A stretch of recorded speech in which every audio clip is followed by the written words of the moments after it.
Okay, so let's see. It's poem number, let's say, 510. It's 5 stanzas long, and the vocabulary is a lot more difficult. 6 stanzas. Is it 6 stanzas? Yeah, I stand corrected. 6 stanzas long. Okay. Now, I'm going to read this first. I'm going to read this through first, just once, like I always do. Okay, I'm going to read through it, and then I'm going to stop, and then we'll go through it line by line and try to figure it out. And then I will ask you to look for any different types of interpretation or analysis that you find. Okay? So let's read through this. Take this one seriously. This one is one of our playful ones. All right? And you're going to need to understand all of the parts of this. You're going to need to understand this. So as I go through, I'm going to have to explain different things. She uses vocabulary that's really unusual in certain places, and she uses descriptions that you won't get right off. You need an explanation for. Okay? I'll read it all. It was not death, for I stood up, and all the dead lie down. It was not night, for all the bells put out their tongues for noon. It was not frost, for on my flesh I felt Scirocco's crawl. Nor fire, for just my marble feet could keep a chancel cool. And yet it tasted like them all.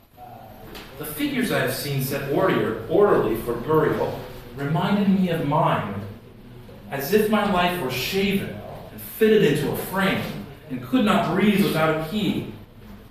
And 'twas like midnight, sung when everything that ticked had stopped, and space stares all around, or grisly frosts first autumn morns repeal the beating ground, but most like chaos, stopless, cool, without a chance or spar, or even a report of land to justify despair. All right? And let's go through that line by line. Did anybody understand any of this right off? Anything? Any ideas what this is? No? Okay, good. Let's start. Because if you do, then I shouldn't be teaching you. It was not death, for I stood up, and all the dead lie down. Okay, so we start off with a checklist. It sounds like the author, not the author, the person in this who's writing this, it sounds like they're creating a list of things, of what it's not. We get it. There is something, but it's not this, it's not that, it's not this. Okay, the first one is, it wasn't death, for I stood up, and all the dead lie down. So common sense tells me I'm not dead. So whatever it is, it wasn't death. Okay? It wasn't night, for all the bells put out their tongues for noon. What's a bell? Ding dong, right? Okay. And inside the bell, there's that little thing, right? And she's calling that a tongue. I'm not sure if that's the actual technical term for it or whatever, but in any case, when you ring it, those things wag. They wag their tongues. Wag tongues like a dog. Okay, so the bells are wagging their tongues, okay? But what she's saying here, she's saying, it was not night, for all the bells put out their tongues for noon. It was noontime. It's the middle of the day. There's no way it was night. It's when everything happens. What happens at noon? What's going on at noon? What do people usually do? Eat. And in her time, the bells would have rung. The church bells especially, they would ring, and it was like a public service. Because nobody had, a few people, maybe some rich people had watches like this. Not like this, not digital, but had hand watches. And maybe they had some clocks at home. But it would be something that was wound, and it would be something that had to be taken care of and things like that. So mainly the church would ring the bells. Or a public square or something would have a bell that was rung on the hour. All right? And that would tell people that it's time for lunch, it's time for breakfast, it's time to go to work, it's time to do this, it's time to do that. Everyone would know generally that we have an agreement on what time is what. Okay? So she's saying, it wasn't nighttime. So whatever it is, it wasn't nighttime because all the bells had put out their tongues for noon. It was right in the middle of the day. Okay, then she says, it was not frost. What's frost? Frozen, it comes in frozen kind, right? Yeah, like in your refrigerator, in the freezer part, right? The really old stuff. That white, icy kind of stuff. That's frost, okay? She says, it wasn't frost, for on my flesh I felt Scirocco's crawl. And I'm not sure if I'm pronouncing that right. I've never ever tried to even learn how to pronounce that right, but I think it's Scirocco or Sirocco. And if you look down below, it says, what? a hot, oppressive wind from North Africa. Okay? So basically, she says, it wasn't frost that was causing whatever is causing this, because my arm was as warm as that warm wind from North Africa. My flesh was warm. Okay? So it couldn't have been frost because my flesh was warm. And then she says, wait a minute, nor fire, meaning not fire, for just my marble feet could keep a chancel cool. If you guys need to use bathroom, just get up and go. Alright, listen. She says, it wasn't fire either. She says, do you guys know marble? What is marble? It's a kind of stone. Do you know the stone? Yeah. Okay, what is the word that's used for marble? Everyone knows this. Okay. Have you ever, and it's usually in a fancy place, right? They use marble for fancy things. Okay. Have you ever felt marble? Touched marble? It's usually cool, yeah. For some reason, you usually think of it as being cool. Because she says, it wasn't fire, guys, it wasn't fire, because her feet, her marble feet, she calls her feet as if they're made of marble, because they're so cold, could keep a chancel cool. Okay, and what she's saying basically, that's part of a church. There's another one down below. It's part of a church. And it's part of the church where certain people walk around. I can get more detailed about it, but basically just understand that it's so, her feet are so cold that she should keep the floor cool, where all these people walk around where it should be a little bit warm because there's so much action. Okay, but anyway, she's just basically saying it wasn't heat because my feet were cold, like marble. Alright, that's a simple version. Okay, then we get into more of this. We've got the 4 examples, and then she says, and yet it tasted like them all. Now, do you think she really tasted them? Or he? Do you think he or she really tasted these things?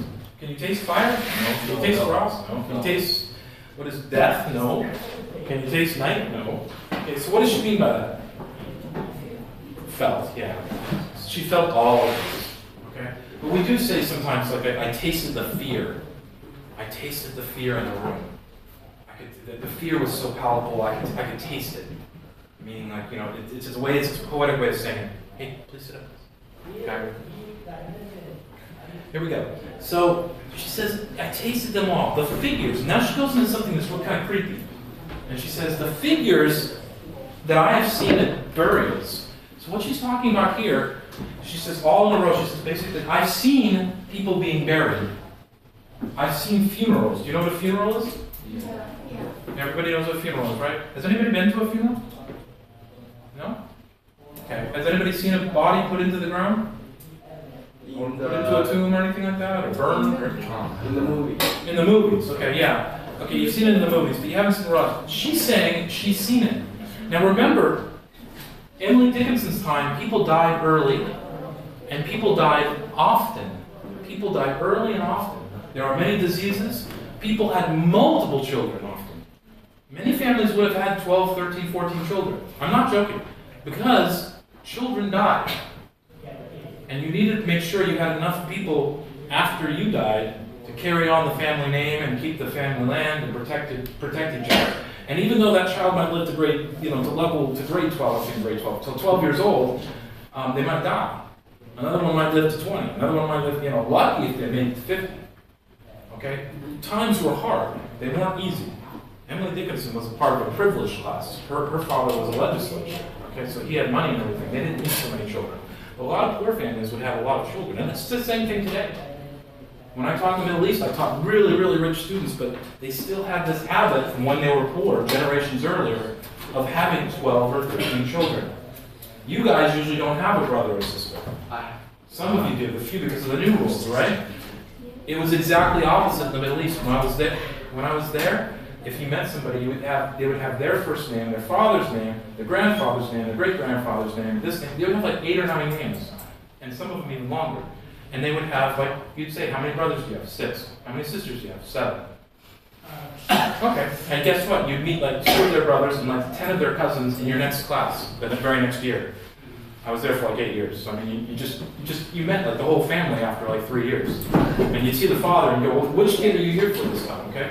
But in this case, it's a survival mechanism. She saw death all the time, and she's saying, I saw a funeral.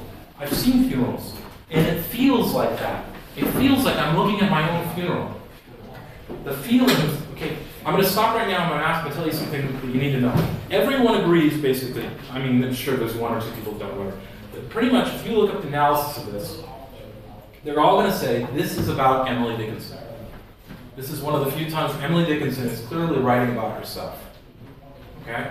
And she's describing how she feels. And it's not good. And she's trying to explain to us, and she does it really, really well, how badly she feels. Okay, so that's why she says it's not death, it's not night. These are negative things. Death is, of course, negative. Night is dark.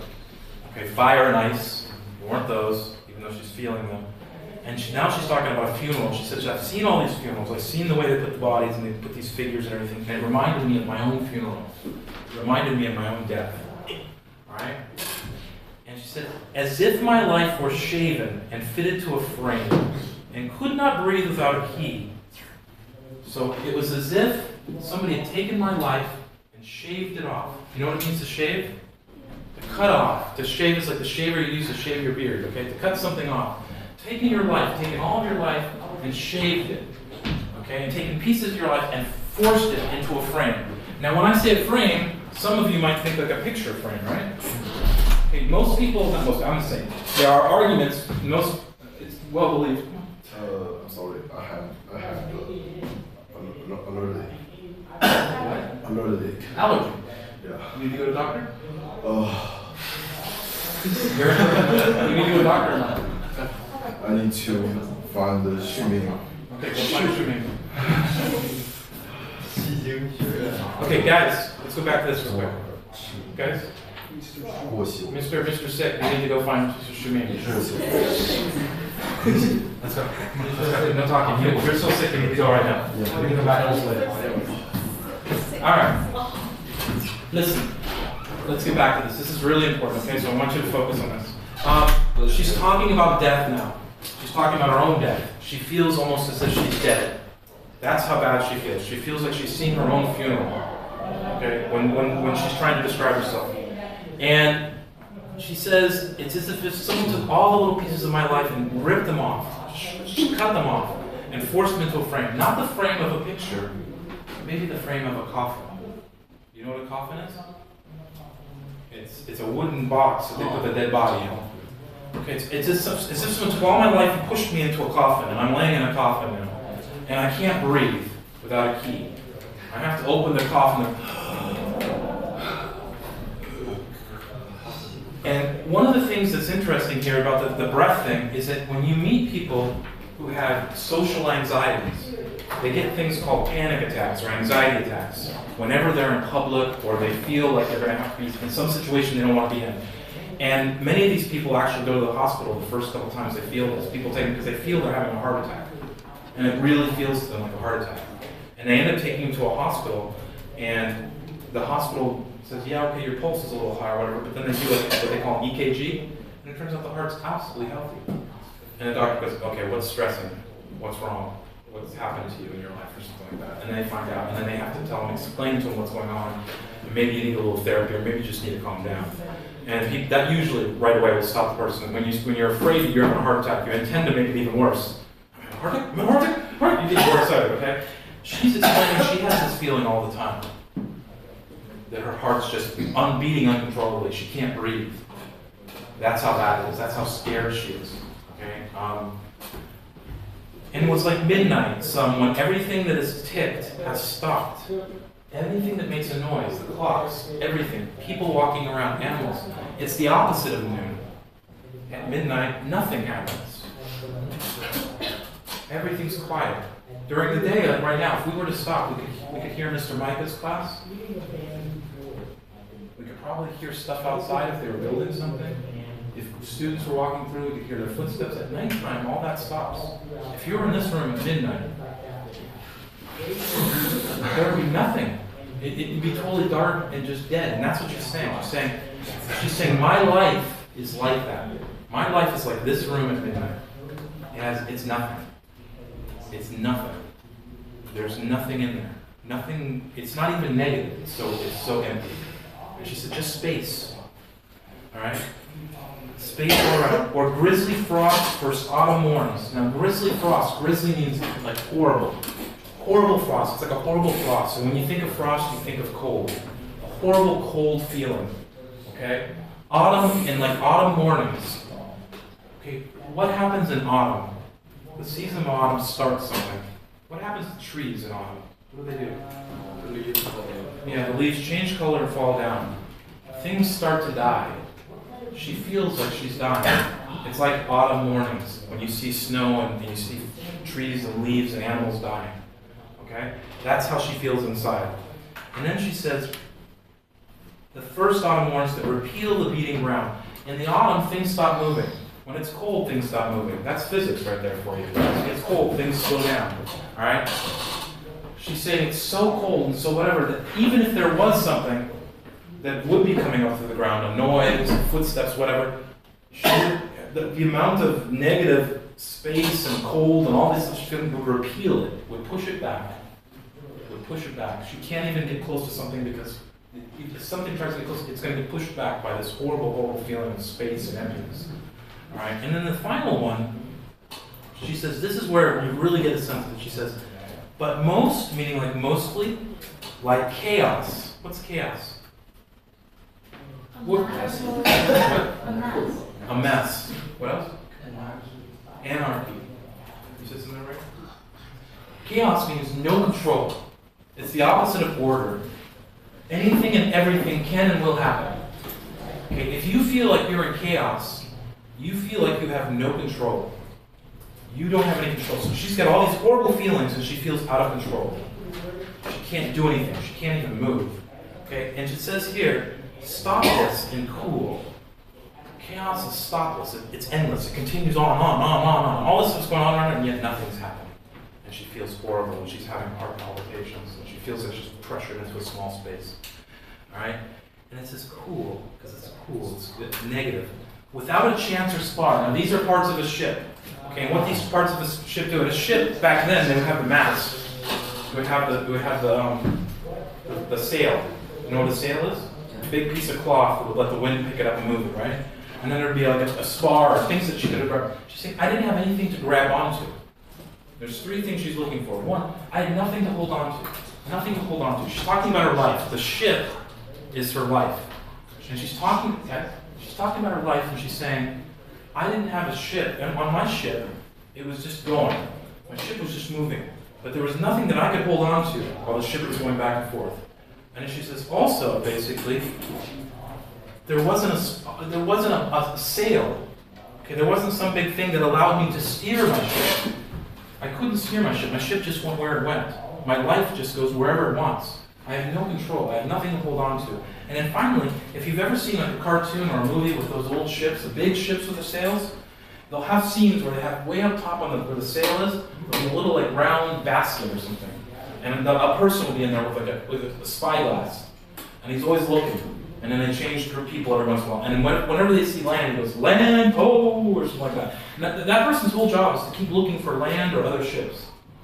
Okay? And that person yells down when they do see something, and then the captain comes out and makes a decision about what to do. Are we at where we're supposed to be? Should we be going this way? Is that an enemy ship? What's going on? That kind of thing. And she says, I don't have that in my life either.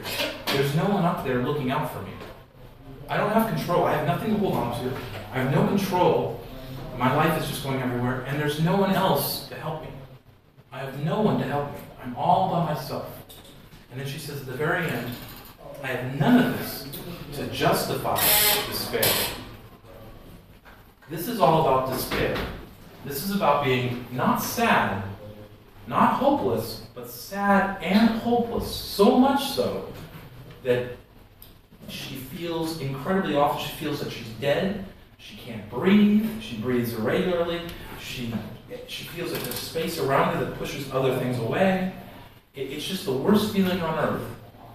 Does that make sense? It's not the feeling after you lose a game.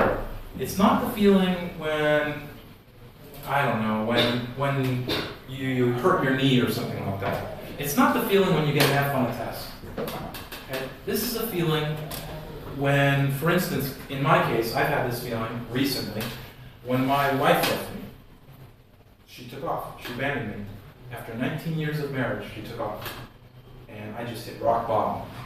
And you just don't know what to do. What do you do next? What happens? You just eventually move on. But you feel like this. You feel empty. There's nothing to control. All these things that you're used to are gone.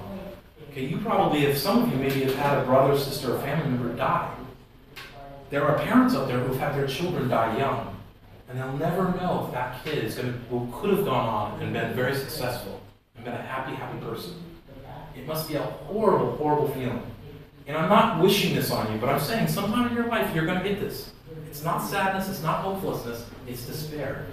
The thing about this is we can get through it. We can talk about it. Emily Dickinson is saying to us, she felt this every day. Every time she looked out the window and she saw other people that she couldn't go and talk to, that's what she felt like. The only thing she could do is write about it. The only thing she could do to get her mind off was to distract herself, was to write about nature, to write about all these different things. And this is why this is such an important poem, because it explains a lot about Emily Dickinson. She welcomes death. I think if suicide weren't a sin, do you know what a sin is? Yeah. If suicide weren't a sin for her because she's a Christian, and everybody there was a Christian, and it would have been difficult, first of all, to commit suicide, back then. There weren't any tall bridges, there were no buses or trains, going by or anything. Guns were made, muskets, they put a whole thing in, you'd probably blow your head top part off and whatever. If it wasn't a sin, I think she would have welcomed death, and I think she did welcome death. I think that's why she spoke about death a lot. This is my personal feeling. I think as she goes on, she doesn't see death as a bad thing. She sees death as just a part of nature, which also happens to be very convenient, a release from all the pain that she's feeling. Imagine going all that time in a house, 55 years of her life, and she was in school for some of it, and she was okay when she was young probably, but big chunk of that time she spent inside a house. Maybe she took care of her mother, but her mother was sick. I don't imagine they had long conversations. And she never felt comfortable enough to go out and talk to anybody or interact with other people, other than writing letters. Okay, she just wasn't that kind of person. And this is what this is. And this is one of the few poems where you go and you look up the analysis, pretty much everyone says the same thing. Different degrees, different whatever, but they're saying this is her telling everybody, without telling everyone, because she didn't know this would be published, that this is how I feel. She's trying to describe how she feels. She's going through a checklist. It's not this, it's not this, it's not this. And I just don't know all these different feelings I have, and I don't know how to justify despair. I don't know why I despair. And that's the other thing. I have a reason. My wife left me. You may have a reason. Maybe your brother died. Okay? You may have a reason. Maybe you got kicked out of the best college in your 4th year when you were just about to graduate for something really stupid, and it ruined your whole life. You may have all a reason. She didn't have a reason. There was no real reason. She saw death. A lot of people say, well, maybe it's because she saw bad things in her life. She had bad things happen. That's true to a point, but a lot of people at this time